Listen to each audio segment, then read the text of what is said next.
اصحاب کہف کا نام تو سنا ہے نا ماشاءاللہ آپ حضرات.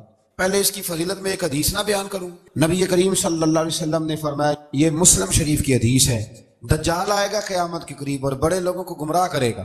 تو حضور نے فرمایا جو سورہ کہف کی 10 آیات زبانی یاد کر لے نا، وہ دجال کے فتنے سے بچ جائے گا. اللہ توفیق عطا فرمائے. اس سورہ مبارکہ کی آیت نمبر 9 سے اصحاب کہف کا ذکر شروع ہوتا ہے. اصحاب کہف، جب حضرت عیسیٰ علیہ السلام کو اللہ کریم نے چوتھے آسمان پہ بلا لیا نا، تو دقیانوس نام کا ایک بادشاہ ہوا بنی اسرائیل کے اندر، بڑا ظالم تھا. اس نے گمراہی پھیلا دی اور جو لوگ معاذ اللہ کفر اور شرک نہیں کرتے تھے انہیں قتل کروا دیتا. تو 7-8 نوجوان اپنا ایمان بچا کے بھاگے. او ہو اللہ اکبر، ساری دنیا مال بچا کے بھاگتی، وہ 7-8 نوجوان اپنا ایمان بچا کے بھاگے کہ یہ ہمیں کہیں کفر کی طرف نہ لوٹا دے. تو جا کے ایک غار کے اندر چلے گئے تو ایک کتا بھی ان کے ساتھ ہو گیا. انہیں کتے کو بڑے روڑے مارے کہ یہ اگر بھونکے گا، آواز نکالے گا تو ہم پکڑے جائیں گے، ہم نے تو چھپنا ہے. پر اس کو نا ولیوں سے پیار ہو گیا تھا. اس نے کہا بھگاؤ جتنا مرضی مجھے، فطرت میری ہے کہ میں بھونکتا ہوں، پر جب اللہ کے ولی ہوں تو پھر میں ادب کرتا ہوں. یہ قرآنی واقعہ. اچھا، یہ عین وہ واقعہ ہے قرآن مجید کا کہ جو بہت ساری چیزوں پر ویسے نص ہے اور بہت ساری زبانیں ویسے گنگ ہو جاتی. تو وہ 6-7 لوگ تھے، وہ چلے گئے غار کے اندر، جا کے انہوں نے پناہ لے لی. بادشاہ کو پتہ چل گیا کہ غار کے اندر ہے. اچھا، اللہ کی قدرت جیسے ہی داخل ہوئے انہیں نیند آ گئی، یہ سو گئے. اور قرآن مجید کہتا ہے، قرآن مجید کے یہ لفظ ہے کہ کتا غار کے منہ پر بازو پھیلا کے بیٹھ گیا، گویا اپنے مالکوں کی خدمت کر رہا ہے. اب میاں صاحب کی ایک بات کر لیں درمیان میں. میاں صاحب فرماتے ہیں، جنہ تنا وچ عشق نہ رچیا، کتے ہونا تھی چنگے، اور چلو مالک دے کر راکھی کر دے، صابر بھوکے ننگے. یہ دیکھو نا کہ اتنا تو ان کے اندر بھی کمال ہے. اپنے نا دونوں بازو پھیلا کے کتا بھی غار پہ بیٹھ گیا. ان کو نیند آ گئی. بادشاہ نے پتہ کرایا کہاں بھاگ کے گئے، تو کہا وہ غار کے اندر ہے. بادشاہ کہنے لگا کہ ان کی سزا یہ ہے کہ ایک دیوار چن دو غار کے منہ میں، غار کو بند کر دو. جس بندے کی ڈیوٹی لگائی نا غار چننے کی، بندہ بڑا نیک تھا، اس کو دیوار بنانے کا ذمہ دیا. اس نے نا دیوار بھی بنائی اور ایک تختی پہ نا سب کے نام لکھے، اور وہ تختی ایک صندوق میں رکھ کے وہاں بند کر دی. اور اسی طرح کی ایک تختی اس کے نیچے لکھا کہ ایک تختی ان کے ناموں کی نا میں مال خزانہ میں بھی بند کر رہا ہوں. اللہ تبارک و تعالیٰ کی قدرت کے بعد مفسرین نے لکھا ہے وہ 100 سال تک سوئے رہے، اور بعض نے لکھا ہے کہ 300 سال تک سوئے رہے. 300 سال کے بعد اس طرح ہوا کہ حکومتیں بدل گئیں. بیدروس نام کا ایک بادشاہ آ گیا، وہ بڑا نیک دل تھا.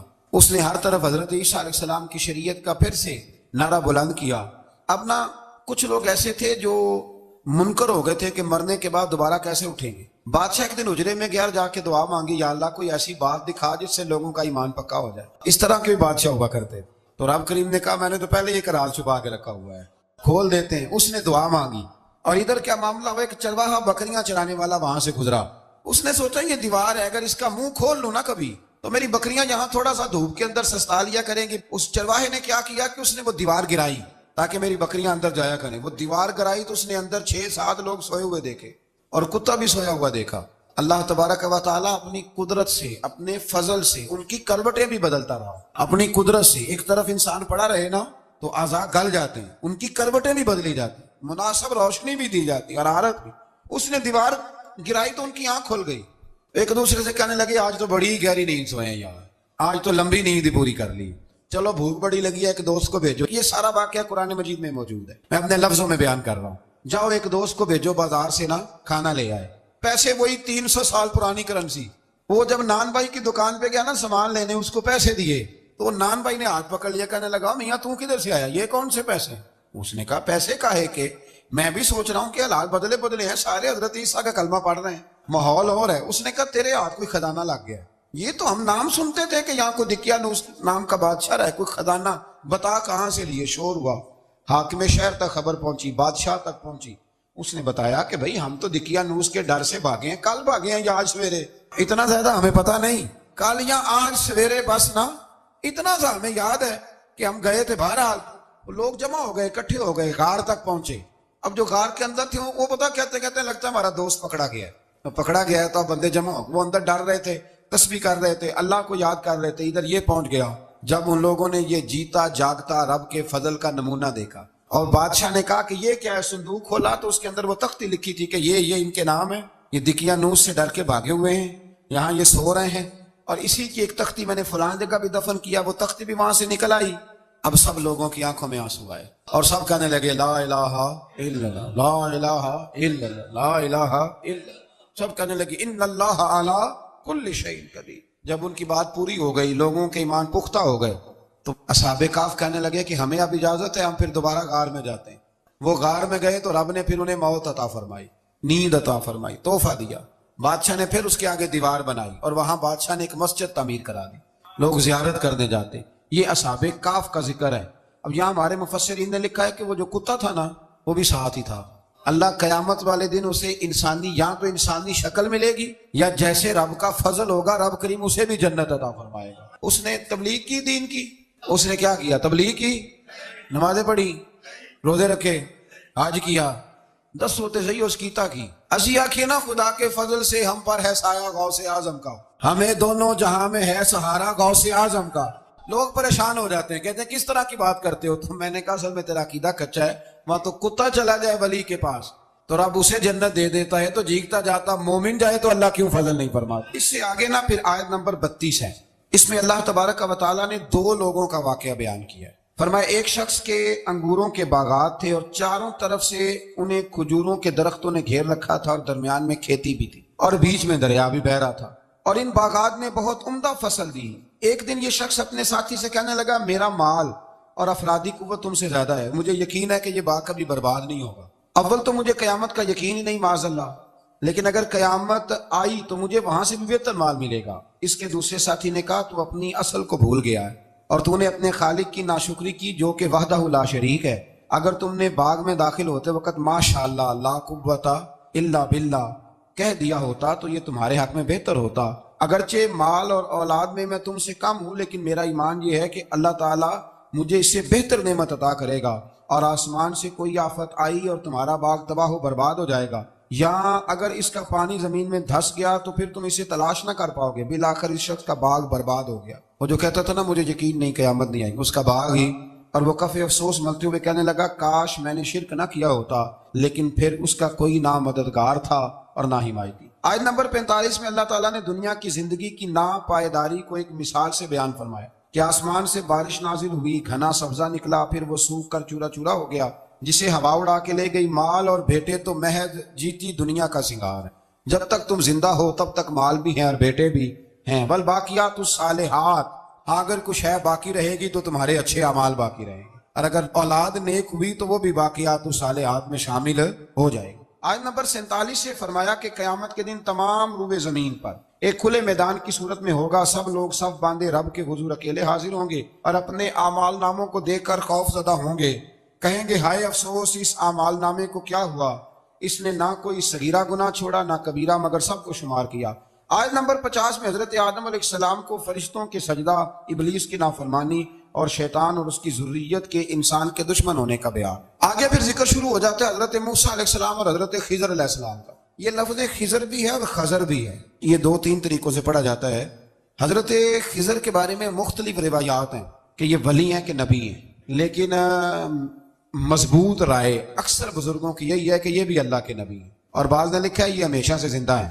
یہ 2 اللہ کے نبی حضرت الیاس علیہ السلام اور حضرت خضر علیہ السلام، یہ دونوں ہر سال حج میں بھی جاتے ہیں، کیونکہ ایک روایت ملتی ہے کہ محبوب کریم علیہ السلام حج پہ گئے تو فرمایا میں الیاس اور خضر کو پہاڑوں سے اترتے ہوئے دیکھ رہا ہوں۔ تو جن کو اللہ نے کھلی آنکھیں دی ہوتی ہیں پھر انہیں زیارت بھی ہوتی ہے، انہیں یہ نظر بھی آتے ہیں۔ حضرت خضر علیہ السلام کو اللہ نے علم لدنی عطا فرمایا۔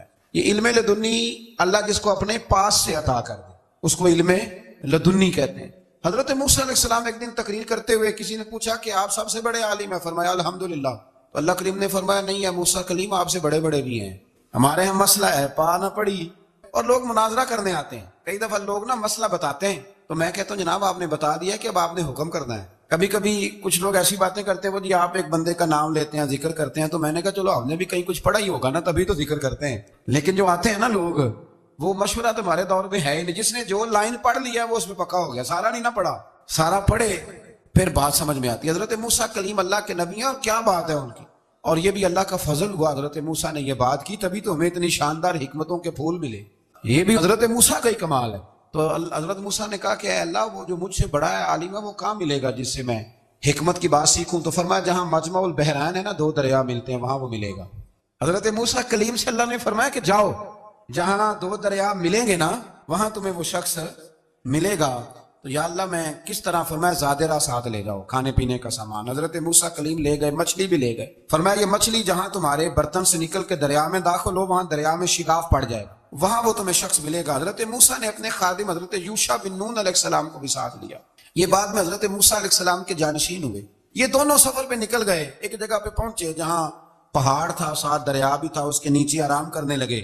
حضرت موسیٰ کلیم سو گئے تو یوشع بن نون علیہ السلام موجود تھے۔ مچھلی جھٹ سے نکلی، دریا میں داخل ہو گئی، وہاں راستہ بھی بن گیا۔ اب اٹھے حضرت موسیٰ کلیم، جب اٹھے تو فرمایا چلو چلیں۔ تھوڑا آگے جا کے فرمایا بھوک لگ رہی ہے، کھانا تو نکالو۔ انہیں یاد آیا، کہنے لگے حضور مچھلی تو دریا میں چلی گئی تھی۔ فرمایا تو نے بتایا ہی نہیں، وہی تو ہماری منزل تھی جہاں مچھلی دریا میں گئی۔ پھر وہاں سے واپس آئے قدموں کے نشانوں پہ، وہاں پہنچے جہاں مچھلی گئی تھی، تو وہاں ایک شخص لیٹا ہوا تھا چادر لے کے۔ آپ نے سلام لی تو انہوں نے کہا وعلیکم السلام یا موسیٰ کلیم اللہ۔ تو آپ نے فرمایا آپ کون ہیں؟ فرمایا میں وہی ہوں جس کو آپ تلاش کر رہے ہیں۔ تو فرمایا آپ نے مجھے کیسے پہچانا؟ فرمایا جس رب نے تمہیں بھیجا ہے نا، اس نے ہی مجھے بتایا ہے کہ موسیٰ آ رہے ہیں۔ اب حضرت خضر نے جو کچھ فرمایا وہ بڑا شاندار ہے۔ فرمایا موسیٰ کچھ باتیں ایسی ہیں جن کا آپ کو علم ہے اور مجھے نہیں، اور کچھ ایسی ہیں جن کا مجھے علم ہے اور آپ۔ اللہ اکبر، یہ کبھی ہماری سمجھ میں بات آ جائے، یہ کبھی سمجھ میں آ جائے۔ کچھ باتیں ایسی ہیں جس کا مجھے علم ہے، اور یہ بڑے بڑے سیانے بندے نہیں مانتے، بڑے بڑے میں عالم ہوں جی، تو آپ عالم ہیں میاں ایک شعبے کے، لیکن بہت سارے دنیا میں شعبے ہیں نا۔ دین کے عالم کا درجہ سب سے بڑا ہے، لیکن قانونی مشاورت کرنی ہے تو آپ وکیل سے کریں گے، گاڑی کے بارے میں پوچھنا ہے تو کسی مکینک سے پوچھیں، لیکن آپ بن کے نہ بیٹھ جائیں۔ فرمایا جس کا آپ کو علم ہے مجھے نہیں، اور جس کا مجھے علم ہے ان میں سے آپ کو نہیں۔ تو کہا میں پھر آپ کے ساتھ رہنا چاہتا ہوں اور میں وہ سیکھنا چاہتا ہوں جو آپ بتا رہے ہیں۔ تو حضرت خضر فرمانے لگے صبر کر لیں گے میرے ساتھ، یہ سب سے مشکل کام ہے۔ یعنی ہر بات کی تو یہاں لوگوں کو وضاحت چاہیے۔ کھانسے بھی تو آپ کو بتانا پڑے گا کھانسے کیوں، ہنسے بھی تو آپ کو بتانا پڑے گا ہنسے کیوں۔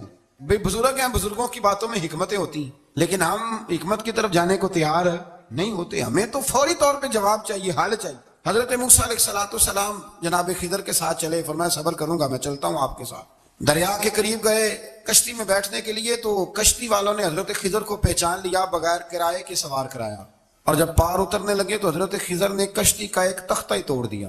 حضرت موسیٰ کہنے لگے یہ آپ نے کیا کیا؟ انہوں نے نیکی کی، آپ نے تختہ توڑ دیا۔ فرمایا آپ کو کہا تھا نا آپ نے صبر نہیں کرنا۔ فرمایا چلو میں صبر کروں گا۔ تھوڑا آگے گئے تو ایک نوجوان لڑکا، ابھی چھوٹی عمر ہے، وہ ملا۔ حضرت سیدنا خضر علیہ السلام نے اسے قتل ہی کر دیا۔ فرمانے لگے آپ نے قتل ہی کر دیا؟ ایک قرآن مجید ہے بھائی، میں کبھی کبھی سوچتا ہوں یہ ہم کسی درویش کی بات سناتے تو بندے ہٹ جاتے، فتوے نکلتے کہ نہ نکلتے؟ میرا خیال ہے ہر مسجد سے نکلتے، اور فتوے ایک ایک جتنے مسجد میں نمازی ہوتے سب کے ہاتھوں میں فتوے ہوتے۔ قتل کر دیا، قتل ہی ہو گیا بندہ۔ تو حضرت سیدنا موسیٰ علیہ السلام فرمانے لگے آپ نے قتل ہی کر دیا۔ فرمایا میں نے کہا تھا نا آپ نے صبر نہیں کرنا۔ آپ فرمانے لگے چلو اگر اب میں بولا نا تو بے شک آپ مجھے علیحدہ کر دیجیے گا۔ حضرت موسیٰ کلیم اب بولا تو علیحدہ کر دے۔ ایک بستی میں داخل ہوئے، بستی کے لوگوں سے پانی مانگا تو انہوں نے پانی بھی نہ دیا، آرام کرنے کو جگہ بھی نہ دی، پر وہاں ایک دیوار گر رہی تھی، حضرت خضر علیہ السلام نے سیدھی کرنی شروع کر دی، ساری دیوار بنائی۔ تو حضرت موسیٰ کہنے لگے کن لوگوں کی خدمت کر رہے ہو جنہوں نے پانی بھی نہیں دیا، جنہوں نے پانی تک نہیں پوچھا؟ فرمانے لگے بس بھیا آپ نے وعدہ کیا تھا کہ اب بولیں گے تو بے شک علیحدہ کر دینا، آپ بولیں، اب آپ کا اور میرا ساتھ زیادہ نہیں چل سکتا، آپ بولیں۔ جو بول پڑے نا غلامی کرے تو رستے لمبے چلتے ہیں، اور جو بولے نا جس کو وضاحتیں چاہیے ہو وہ غلام نہیں ہوتا، اس کے ساتھ پھر باتیں لمبی۔ ہاں تو آنکھ بند کر کے چل، ہاں آزم جاتے لائیے ہی نہ تجھے لائیے تھے، پھر آنکھ بند کر کے پیچھے چل کے بات ختم ہو گئی۔ حضرت خضر علیہ السلام نے جب کہا نا کہ اب آپ کا وعدہ ختم ہو گیا، فرمایا میں آپ کو جانے سے پہلے حکمت بتاتا ہوں، یہ وہ علم ہے جو اللہ نے مجھے اپنے پاس سے عطا فرمایا ہے، یہ وہ ہے جو علم لدنی ہے۔ کہا جناب کیا مطلب؟ فرمایا وہ جو میں نے تختہ توڑا تھا نا تو یہ مسکین بچے ہیں جن کی کشتی تھی، تو دریا کے اس پار بادشاہ کھڑا تھا، وہ جو صحیح صحیح کشتیاں ہوتی تھی قبضے کر لیتا تھا، اور جو تھوڑی سی ٹوٹی پھوٹی ہوتی تھی نا وہ چھوڑ دیا کرتا تھا، تو میں نے تھوڑی سی کشتی ان کی اس لیے توڑ دی ہے تاکہ دیکھے گا تو چھوڑ دے گا، اس لیے میں نے بھلا کیا ہے۔ اور فرمایا وہ جو بچہ میں نے قتل کیا نا وہ شروع سے ہی کفر کا دل دادا تھا، اس کے ماں باپ نیک تھے، اگر بڑا ہوتا جوان ہوتا تو ہو سکتا ہے ماں باپ کو بھی کفر میں مبتلا کر دے، اب اس کے بدلے اللہ انہیں صالح بیٹا عطا فرمائے گا، تو یہ بھی میں نے اللہ کے دیے ہوئے علم سے کیا۔ اور فرمایا یہ جو دیوار میں نے نبی ہو کے یا ولی ہو کے مزدوری کر کے دیوار بنائی ہے نا، اللہ اکبر، فرمایا یہ دیوار عام لوگوں کی نہیں، یہ یتیم بچوں کا خزانہ ہے دیوار کے نیچے، یہ گر جاتی تو خزانہ ظاہر ہو جاتا، اور بچائی اس لیے ہے کہ وَكَانَ أَبُوهُمَا صَالِحًا، ان بچوں کا باپ نیک آدمی تھا، ان کا باپ قاضی ثناء اللہ صاحب پانی پتی فرماتے ہیں ڈائریکٹ باپ نہیں تھا، 7ویں نسل میں جا کے باپ بنتا تھا، سن لیں یہ بھی بات، ایک بندہ نیک ہو تو اس کی 7 نسلوں تک رب خزانوں کی بھی حفاظت فرماتا ہے۔ اب آپ اندازہ فرمائیں کہ بات کتنی دور تک جاتی ہے۔ بزرگوں کی باتوں میں نا حکمتیں ہوتی ہیں، دانائیاں ہوتی ہیں۔ یہ طریقت کے جو لوگ ہوتے ہیں انہیں سبق یہ دیا جاتا ہے کہ آمنا وصدقنا، ماننا ہے اور تصدیق کرنی۔ ہمارا معاملہ یہ ہے کہ یہاں وضاحت دینی پڑتی، وہ جی وہاں کیا ہوا تھا، وہ جو گاڑی آپ کے پاس ہے تو وہ کہاں سے آئی، تو وہ جو کل آپ نیا جوڑا پہن کے آئے تھے تو وہ کدھر سے آیا۔ تو جو لوگ وضاحتیں مانگتے ہیں وہ اپنے نہیں ہوتے، ان کا غلامی کا رشتہ نہیں ہوتا۔ حبیب اور ہوتا ہے، شریک اور ہوتا ہے۔ شریک وضاحتیں مانگتے ہیں، حبیب محبت کرتے ہیں۔ ہمارا آج سب سے بڑا المیہ یہ ہے، سب سے بڑا، کہ ہم کسی حکمت کے تحت کوئی بندہ اگر کوئی کام کر رہا ہے تو مجبوری ہے کہ ہمیں وہ حکمت بتائی جائے۔ ایسا نہ کریں۔ یہ طریقہ حضرت غوث اعظم رضی اللہ تعالیٰ عنہ، حضور غوث پاک رضی اللہ تعالیٰ عنہ کو ایک شخص ملنے آ گیا۔ ملا علی قاری نے لکھا ہے، آپ کے ایک مرید نے کہا چل میرے پیر سے ملنے، کہنے لگا میں نہیں جاتا ملنے کسی پیر شیر سے۔ کہا نہیں آؤ تو صحیح۔ وہ آیا نا تو اس نے دیکھا کہ 50 گھوڑے عربی نسل کے کھڑے ہیں غوث پاک کے دروازے، موٹے تازے چوڑے عربی نسل کے گھوڑے۔ اس کے ذہن میں خیال آیا، کہنے لگا یار سواری کے لیے اگر رکھے ہیں تو ایک بھی کافی تھا، 50 کی کیا ضرورت تھی۔ اللہ اکبر۔ اب واقعی 50 کھڑے تھے، مرید کے پاس جواب ہی کوئی نہیں تھا۔ کہنے لگا یار پتہ مجھے بھی کوئی نہیں، لیکن حضرت صاحب نے رکھے ہیں تو حکمت ضرور کوئی ہوگی۔ اللہ اکبر۔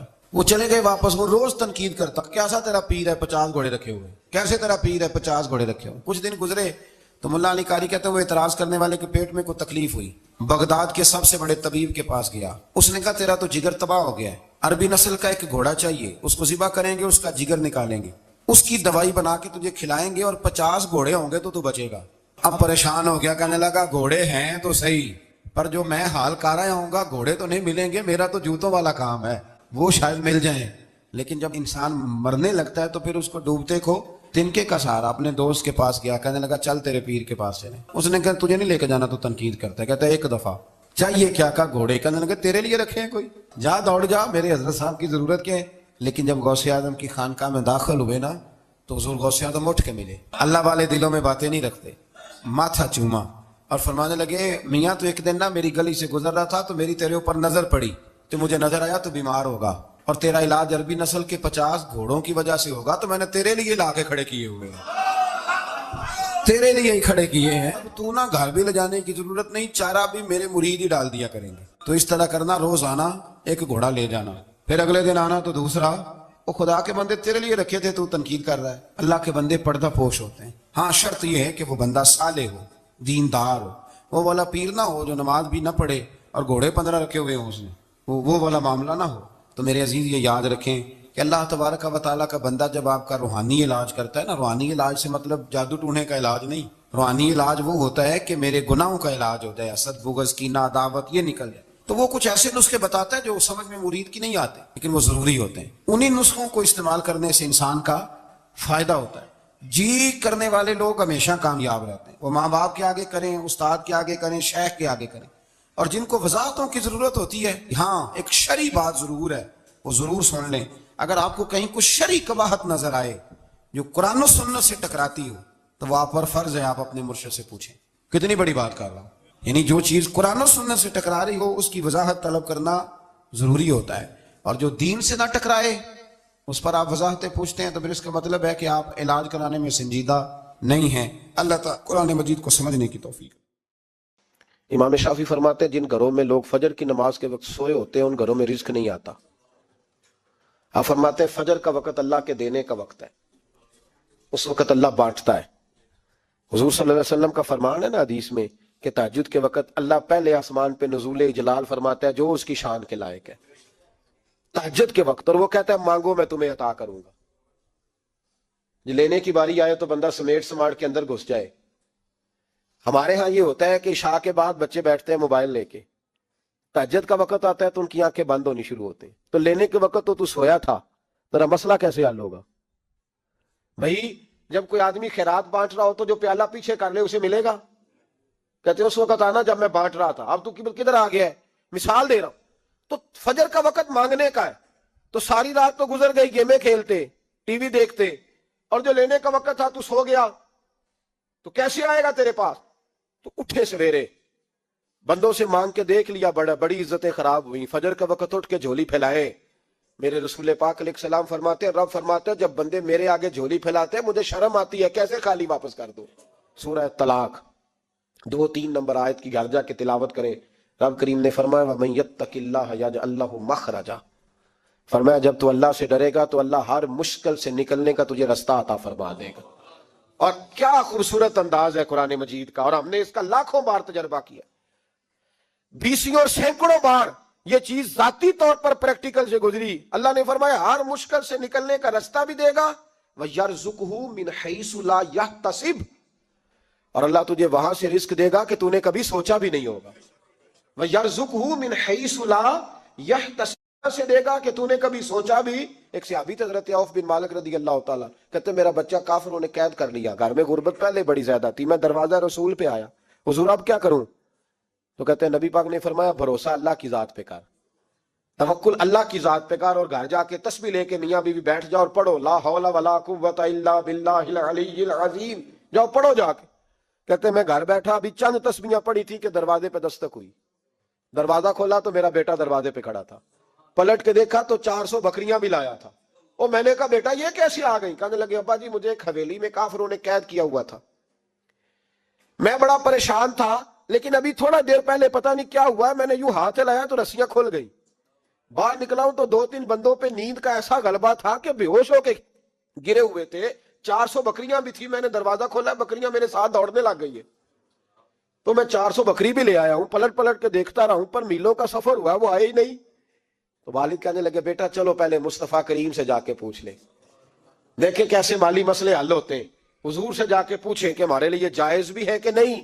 کہتے ہیں دروازہ رسول پہ جا کے ہم کھڑے ہوئے تھے کہ نبی پاک نے فرمایا دیکھا رب کریم کا فضل, دیکھا, فرمایا تیرا بیٹا بھی آ گیا, تیری غربت کا بھی حل ہو گیا ہے, یہ کافر کا مال ہے, اسے مال غنیمت سمجھ کے استعمال کر, تیرا ہی ہے. تو لا حول ولا قوت الا باللہ العلی العظیم پڑھیں تو رزق میں پڑھیں گے انشاءاللہ, بول کے بتائیے پڑھیں گے انشاءاللہ تعالی. لیکن سنی قوم تویز پہ لگ گئی ہے, کہتے ہیں وظیفہ پڑھنا پڑتا ہے, آپ لکھ کے دیں گلے میں ڈالنے کے لیے تاکہ وہ ڈالتا جاؤں اور میرے اوپر پیسوں کی بارش ہوتی جائے. وظیفہ پڑھیں, وظیفہ پڑھیں. سنیں ایک اور وظیفہ سنیں, امام قرطبی نے تفسیر قرطبی میں لکھا رزق کی برکت کا وظیفہ.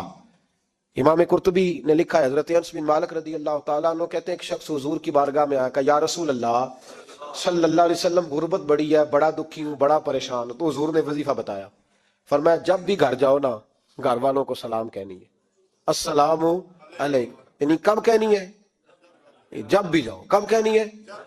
یعنی گھر سے نکلے ماچس لینے کے لیے, واپس آ کے کہنا السلام علیکم. پھر گھر والوں نے کہا ہو یاد نہیں رہا تھا, وہ تو چینی بھی ختم ہو گئی ہے. پھر گئے چینی لینے تو واپس آ کے پھر السلام علیکم. انہوں نے کہا ہو ناراض نہ ہوئیے گا, پتی بھی نہیں چائے کی. اب واپس گئے تو پھر واپس آ کے کیا کہنا ہے؟ تو نبی پاک صلی اللہ علیہ وسلم نے فرمایا جب بھی گھر جا السلام علیکم کہے اور 3 دفعہ سورۃ اخلاص پڑھ دے. اور سورت بھی وہ بتائی جو سب کو آتی ہے, قل هو اللہ احد اللہ الصمد لم یلد ولم یولد ولم یکن لہ کفوا احد. 3 دفعہ یہ پڑھ دے. صحابی بڑے سیانے تھے, بڑے مسئلے حل کرتے تھے ہمارے, فٹافٹ بول پڑے وہ صحابی. کہنے لگے حضور میری تو چھوٹی سی فیملی ہے, کئی دفعہ بچے گھر نہیں ہوتے, ننھیال گئے ہوتے ہیں, تو پھر کیا کروں؟ حضور نے فرمایا جب گھر میں کوئی نہ ہو تو اپنے نبی پہ درود و سلام پڑھ دینا, تیرے نبی کا کرم تو تیرے گھر میں ہوگا نا. حضرت انس بن مالک رضی اللہ تعالیٰ عنہ فرماتے ہیں کہ ہم انتظار میں تھے کہ بندہ واپس آئے اور رزلٹ بتائے. کہتے ہیں وہ کچھ دنوں کے بعد واپس آئے تو عجیب بات کی انہوں نے. ہمسایوں سے کئی دفعہ بندے کی نہیں نا اتنی بنتی, اور کئی دفعہ لگتا ہے کہ میرا ہاتھ اوپر ہی رہے, یہ کہیں مجھ سے تگڑے نہ ہو جائے. کہتے ہیں وہ آئے تو نبی پاک صلی اللہ علیہ وسلم نے کہا کیا حال ہے تیرا؟ تو عرض کرنے لگے یا رسول اللہ صلی اللہ علیہ وسلم وظیفہ تو میں نے اپنے لیے پوچھا تھا اور میرے تو ہمسائے بھی امیر ہو گئے. حضور تو میں نے اپنے لیے پوچھا تھا اور میرے دائیں بائیں والے لوگوں کو بڑی برکت ہوئی ہے. تو میرے محبوب مسکرانے لگے. حضور فرمانے لگے گویا برکتیں تیرے گھر میں جب برسی ہیں تو چھن چھن کے ان کا فیض اللہ نے تیرے ہمسایوں کو بھی عطا فرمایا. مشکل تو نہیں وظیفہ, کیا کرنا ہے؟ نہیں تو نہیں آکھنا مشکل لگتا ہے مجھے. نہیں تسی کر دینا سلام لو, تسی کہنا بندے اسی ہیں تے سلام اسی لویے, تسی لو جاؤ کے دوبارہ. گھر جا کے کیا کرنا ہے؟ چلے کچھ نہ کچھ 55% بولے ہی ہیں ماشاءاللہ. کیا کریں گے؟ السلام, اور پھر کیا پڑھنا ہے؟ سبحان اللہ. 3 دفعہ سورۃ اخلاص پڑھ دیں, فرمایا اللہ برکت پیدا کر دے گا. اب سنیں, ایک دوست آئے, کہنے لگے حضرت جی بڑے پیروں کے پاس گیا ہوں, مالی مسئلہ حل نہیں ہوتا. تو میں نے کہا میں تجھے نبی پاک کی بارگاہ میں نہ لے جاؤں, پیروں کے پیر کے پاس نہ چلے جائیں. میں نے کہا سن تیرا مالی مسئلہ حضور حل کر دیتے. مشکات میں حدیث ہے, ایک صحابی نے کہا حضور غربت ہے, فرمایا روز رات کو سورت واقعہ پڑھ, تیرے گھر میں فاقہ نہیں آئے گا. اور یار بتاؤ, جب نبی پاک نے کہہ دیا نہیں آئے گا تو آئے گا, حضور نے کہہ دیا نہیں آئے گا تو آئے گا, اللہ اکبر, آ ہی نہیں سکتا. تو وہ والا وظیفہ پڑھ جو مصطفیٰ کریم نے بتایا ہے, اور رب کریم کی بارگاہ میں گویا نیت ہو کہ یا اللہ میں کوئی خود تو نہیں نہ پڑھ رہا, تیرے نبی نے بتایا ہے, سورت واقعہ پڑھ, تیرے گھر میں فاقہ. حضرت عبداللہ ابن مسعود رضی اللہ تعالیٰ عنہ بیمار ہو گئے, شدید بیمار, اور بیٹیوں کے باپ تھے, بیٹیاں زیادہ تھیں. حضرت عثمان غنی رضی اللہ تعالیٰ عنہ کا دور خلافت تھا. جناب عثمان غنی تیمارداری کرنے آئے اور کہنے لگے عبداللہ آپ بڑے بیمار ہیں, ابن مسعود آپ بڑے علیل ہیں, کچھ پیسے نہ بھیج دوں خزانے سے؟ تو حضرت ابن مسعود کہنے لگے ضرورت نہیں, کہا آپ کی بیٹیاں ہیں کام آئیں گے. تو آپ فرمانے لگے میں نے بیٹیوں کو خزانہ دے دیا ہے. کہا کیا خزانہ دیا ہے؟ کہنے لگے میں نے اپنی بیٹیوں کو پابند کر لیا ہے, وہ رات کو روز سوتے وقت سورت واقعہ پڑھ کے سوتی ہے. تو نبی پاک نے کہا فاقہ نہیں آ سکتا, تو لہذا میری بیٹیوں پہ کبھی فاقہ نہیں آ سکتا. تو روز یہ تو کہتے ہو داماد جی سے کہ بھئی آپ مہربانی کرو, کو خرچہ بڑھاؤ, بچی بڑی پریشان ہے, تو بچی کو بھی ایک خزانہ دے دو, اس کو بیٹے روز رات کو سورت واقعہ پڑھا کر. رات سورت واقعہ پڑھے, صبح سورہ ملک پڑھے, دن کے وقت سورت بقرہ پڑھے. میرے نبی پاک صلی اللہ علیہ وسلم نے فرمایا جس گھر میں سورت بقرہ پڑھی جائے, جن تو کیا شیطان بھی دوڑ جاتا ہے. تو کوئی جادو اثر کر سکتا ہے؟ تو ان وظیفوں پہ عمل کریں جو نبی پاک صلی اللہ علیہ وسلم نے ہمیں عطا کیے ہیں. حضور غوث پاک نے بھی ایک وظیفہ بتایا ہے, وہ بھی بتا دوں آپ کو. غوث اعظم رضی اللہ تعالیٰ عنہ کی خدمت میں ایک شخص آیا, اس نے کہا حضور بڑی تجارت کرتا ہوں, کام نہیں چلتا. فرمانے لگے اب تو اللہ سے تجارت شروع کر دے. کیا مطلب؟ فرمانے لگے 10 کمائے تو ایک اللہ کے رستے میں دے, رب کریم اس کے بدلے میں تجھے 70 عطا فرمائے گا. اس نے کہا حضور اس طرح کروں؟ فرمایا تو یہ کر کے دیکھ, عبد القادر جیلانی وعدہ کرتا ہے اللہ تیری مدد کرے گا. غلام کہتے ہیں وہ 6 مہینے کے بعد آیا. پہلے جب آیا تھا تو پیدل آیا تھا, 6 ماہ کے بعد آیا تو 6 اونٹ تھے اس کے پاس, اور آ کے حاضر ہوا. تو کہنے لگا حضور زندگی پتہ نہیں کہاں گزار دی, کاروبار کا تو مزہ ہی اب آیا ہے, اب مزہ آیا ہے کاروبار کرنے کا, اب مزہ آیا. کہ 10 میں سے 1 دیتا ہوں, پتہ نہیں کتنا مہربان ہے. اور یہ آیت ہے وَيَرْزُقْهُ مِنْ حَيْثُ لَا يَحْتَسِبُ, تجھے وہاں سے دے گا کہ تیرا کبھی گمان بھی نہیں گیا ہوگا. روحانی معاملات کو بھی ضرور شامل حال رکھیں, اور مال مانگے اس سے جو بے حساب دیتا ہے, دنیا داروں سے نہیں مانگے, اس سے مانگیں جو دیتا ہے تو پھر بے حساب ہی دیتا ہے. دعا کرتا ہوں اللہ ہر گھر میں برکت پیدا کر دے, ہر گھر میں فضل کر دے. 12واں پارہ ہے. اس کے بالکل شروع میں اللہ تعالیٰ نے فرمایا کہ وَمَا مِن دَابَّةٍ فِي الْأَرْضِ إِلَّا عَلَى اللَّهِ رِزْقُهَا, فرمایا کہ نہیں ہے کوئی جاندار جو زمین پر چلتا ہو اور اس کا رزق اللہ کے ذمے نہ ہو. فرمایا جو زمین پہ چلنے والے ہیں, جو آئے ہیں, رب کریم نے ان کے رزق کا ذمہ اپنے ذمے رکھا ہوا ہے. اور فرمایا اس کے قیام کی جگہ, یعنی اس کے باپ کی پشت یا ماں کا رحم یا زمین پر جہاں وہ ٹھہرے گا, اور سپردگی کی جگہ یعنی جہاں اس کا مکان یا اس کی قبر بنے, اللہ تعالیٰ اس کو بھی جانتا ہے, اس کا بھی رب کریم نے بندوبست کیا ہے. اور یہ سب کچھ روشن کتاب میں مذکور ہے. مزید اللہ تعالیٰ نے فرمایا کہ تخلیق کائنات کا مقصد انسان کے خیر و شر کی آزمائش ہے. اس کے بعد کافروں کے حیات بعد الموت کو سحر قرار دینا, وہ کہتے تھے یہ جادو ہے, تو جادو قرار دینے اور ان کی سرکشی کا بیان ہے کہ عذاب میں تاخیر کو احسان شمار کرنے کی بجائے مسلمانوں کو تانے دیتے ہیں کہ عذاب کو کس چیز نے روک رکھا ہے. آگے چل کے انسان کی خود غرضی کو بیان کیا اللہ تعالیٰ. فرمایا کہ اللہ تعالیٰ کسی انسان کو کوئی نعمت عطا کرتا ہے تو وہ اس پر شکر گزار نہیں ہوتا, لیکن اگر نعمت چھن جانے پر تو پھر نا امید اور ناشکرا ہو جاتا ہے. ملی تھی تو پھر اس نے شکر ادا, چلی گئی تو بڑے شکوے کر رہا ہے. اسی طرح اگر مصیبت کے بعد کوئی نعمت ملے تو انسان اتراتا ہے, شیخی بکھارتا ہے. البتہ جو ہر حال میں صابر شاکر رہے اور عمل صالح کرے تو ان کے لیے بخشش ہے اور بڑا اجر ہے. اللہ تعالیٰ نے اپنے نبی پاک صلی اللہ علیہ وسلم کو تسلی کے لیے فرمایا کہ کفار طرح طرح کی فرمائشیں کرتے ہیں,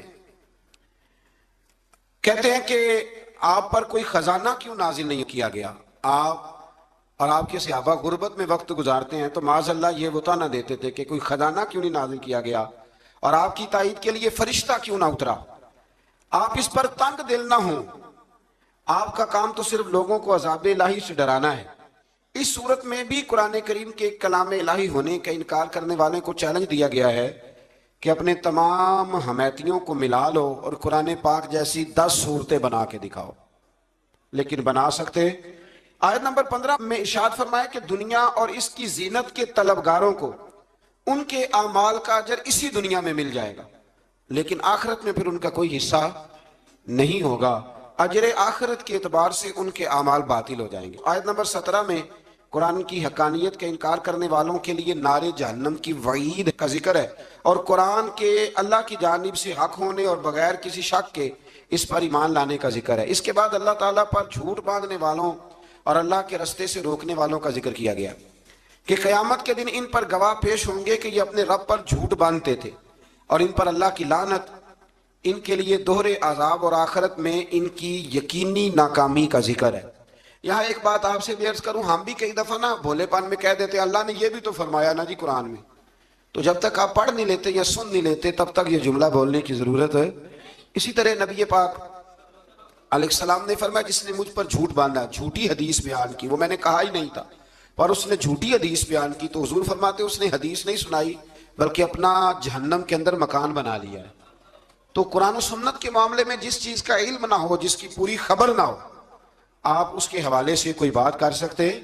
احتیاط کریں، بہت احتیاط کریں۔ آیت نمبر 23 میں بتایا کہ جو ایمان لائے اور جنہوں نے نیک کام کیے اور اپنے رب کے حضور عاجزی کی تو یہ لوگ ہمیشہ جنت میں رہیں گے۔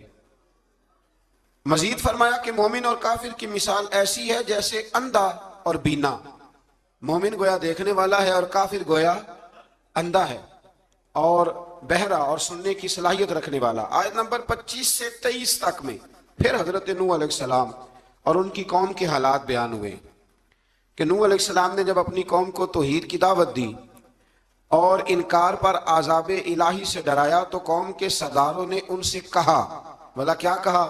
کہنے لگے آپ تو ہم جیسے بشر ہیں، تو ہماری طرح ہی ہیں آپ، اور آپ کے پیروکار پسماندہ یعنی غریب لوگ ہیں اور کم عقل لوگ ہیں، ہماری رائے میں آپ کو معاذ اللہ ہم پر کوئی فضیلت حاصل نہیں، بلکہ معاذ اللہ ثم معاذ اللہ۔ کہنے لگے آپ تو جھوٹے ہیں، اللہ کے نبی کو کہہ رہے معاذ اللہ، استغفر اللہ۔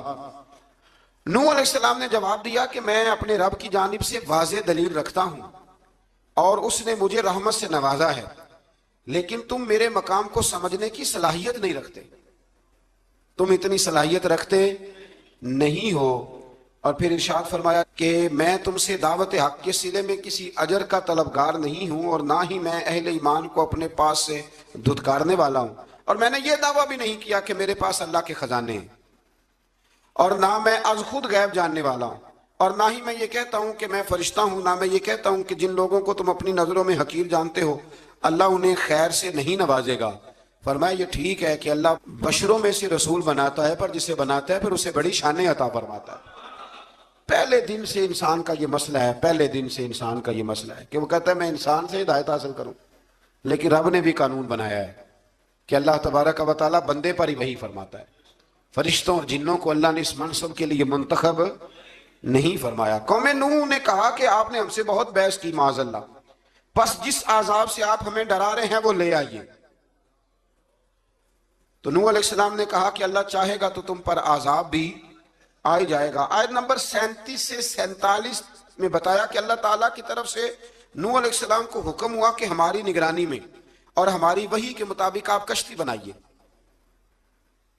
اور ظالموں کے بارے میں ہم سے کوئی بات نہ کریں۔ حضرت نوح کی خواہش تھی کہ یا اللہ انہیں بھی معاف کر دے، فرمایا یہ ظالم ہے تو میرے نبی ان کے بارے میں مجھ سے کوئی بات نہ کریں، وہ ضرور غرق ہو جائیں گے۔ پھر وہ کشتی بنانے لگے اور جب ان کی قوم کے سردار ان کے پاس سے گزرتے تو ان کا مذاق اڑاتے۔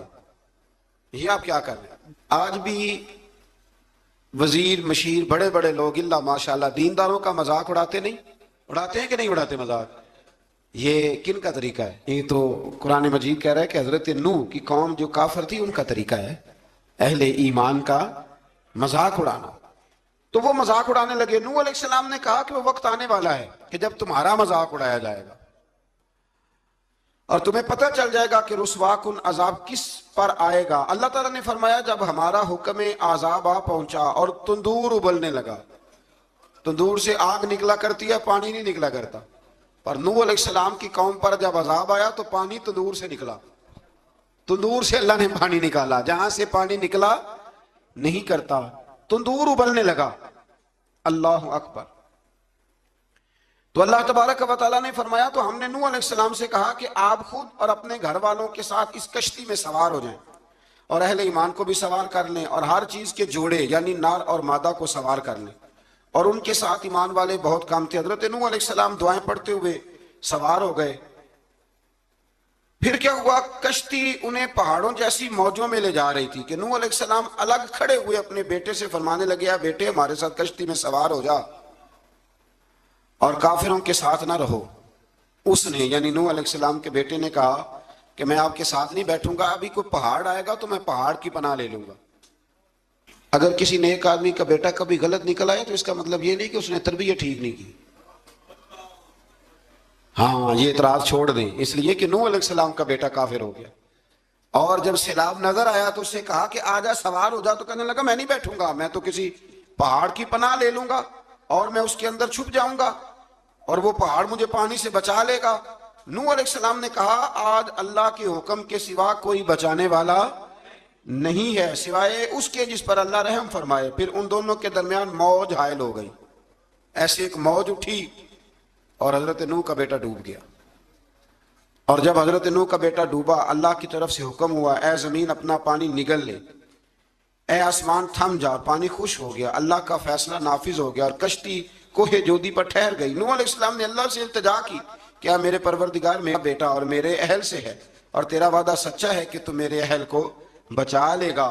اللہ نے فرمایا نوح وہ آپ کے اہل میں سے ہے ہی نہیں، وہ آپ کے اہل میں سے ہے ہی نہیں، اہل میں سے وہ ہوگا جو آپ کے طریقے پہ چلے گا، جو طریقے پہ نہ چلے وہ نسل میں سے ہے ہی نہیں، وہ ختم ہو گئی بات۔ اللہ اکبر۔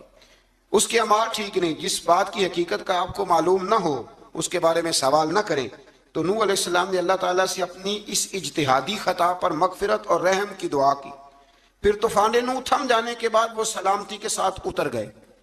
اجتہادی خطا میں نے ایک لفظ بولا ہے، یہ اجتہادی خطا کا مطلب یہ ہے کہ بعض اوقات انبیاء سے ایسی باتیں سرزد ہو جاتی ہیں کہ جو تعلیم امت کے لیے ضروری ہوتی ہیں، تاکہ لوگوں کو پتہ چل جائے کہ اللہ کی بارگاہ میں توبہ کیسے کرنی۔ اگر وہ لوگ توبہ نہ کرتے تو ہمیں توبہ کے طریقے سمجھ میں، یعنی ان سے اجتہادی خطا ہو گئی، کہنے میں کرنے میں کوئی ایسی بات ہو گئی جو بظاہر اللہ تعالیٰ کی رضا والی، تو فوراً معافی مانگ لیتے تھے۔ لیکن اب امتی اٹھ کے کہے کہ نبی گناہ گار ہے معاذ اللہ۔ حضرت آدم نے دعا مانگی تھی نا، ربنا ظلمنا انفسنا، اے اللہ ہم نے اپنی جانوں پر ظلم کیا۔ انہوں نے کہا تھا تو اگر کوئی بندہ حضرت آدم کو ظالم کہے گا تو کافر ہو جائے گا، تو اگر وہ کہے کہ وہ تو خود کہہ رہے ہیں، ایک بندہ اڑ جاتا ہے کہتے ہیں جو خود کہہ رہے ربنا ظلمنا، تو خدا کے بندے وہ اللہ کے نبی ہیں، وہ رب سے کہہ رہے ہیں، وہ عاجزی کے طور پر کہہ رہے ہیں۔ کچھ لوگ اڑ جاتے ہیں کہتے ہیں خود حضور نے کہا ہے جی انا بشر مثلکم، میں تمہاری طرح کا بشر ہوں، خود نبی پاک نے کہا ہے۔ عجیب بیوقوف بندے ہو، نبی کریم تو کہہ سکتے ہیں پر امتی اٹھ کے نہیں کہہ سکتا۔ اس نے تو کہنا ہے وہ حبیب اللہ ہے، اس نے تو کہنا ہے وہ قیامت میں شفاعت کرنے والے ہیں، امتی نے تو کہنا ہے وہ سارے نبیوں کے سردار ہیں، وہ امام الانبیاء ہیں۔ امتی وہ لفظ ادا کرے گا جو اس کے بنتے ہیں۔ اب کوئی بندہ اٹھ کے کہہ دے، دیکھے نا ایک بہت بڑا عالم تقریر کرتے ہوئے کہے جی میں تو ان پڑھ آدمی ہوں، تو اس کا شاگرد کہے کہ استاد جی قسم اٹھائے ہاں آپ نے تقریر میں کہا نہیں میں ان پڑھ ہوں، آپ تو ان پڑھ ہے، تو یہ بات ادب ہے کہ بے ادبی ہے؟ چلیں اس سے آگے چلتے ہیں، یہ بھی ذرا مشکل سے سمجھ میں آئے گی، ایک اور بات جو جلدی سمجھ میں آ جائے گی۔ ایم این اے جب اعلان کرتا ہے، تقریر کرتا ہے، الیکشن لڑتا ہے تو کہتا نہیں میں قوم کا خادم ہوں، کہتے ہیں نا کہ میں قوم کا خادم سے آپ کیا کچھ کراتے ہو؟ سارے کام کراتے ہیں نا۔ خادم کو بندہ یہ بھی کہہ لیتا ہے کہ جھاڑو دے دے گلی میں، کہتے ہو کہ نہیں کہتے؟ تو اس نے بھی تو سپیکر میں کہا میں خادم ہوں، کو اس سے کہ جھاڑو دے گلی میں آ کے، پھر پتہ کیا حال ہوگا؟ جھاڑو تو نہیں آئے گا اور ہو سکتا ہے کچھ ہے آ جائے۔ تو اس لیے اب کوئی بندہ کہے جی انہوں نے خود کہا، تو ایک کچھ پوری جماعت ہے لوگوں کی جو بات کو سمجھتی نہیں، کہتے ہیں خود کہا میں بشر ہوں، انہوں نے خود کہا میں غیب نہیں جانتا، انہوں نے خود کہا میرے پاس خزانہ کوئی نہیں، انہوں نے خود کہا میرے پاس کوئی شے نہیں۔ اس لیے آپ سمجھیں کسی کے لفظوں پر اگر آپ گرہ لگا کے بیٹھیں گے تو پھر اس سے بے ادبی ہو۔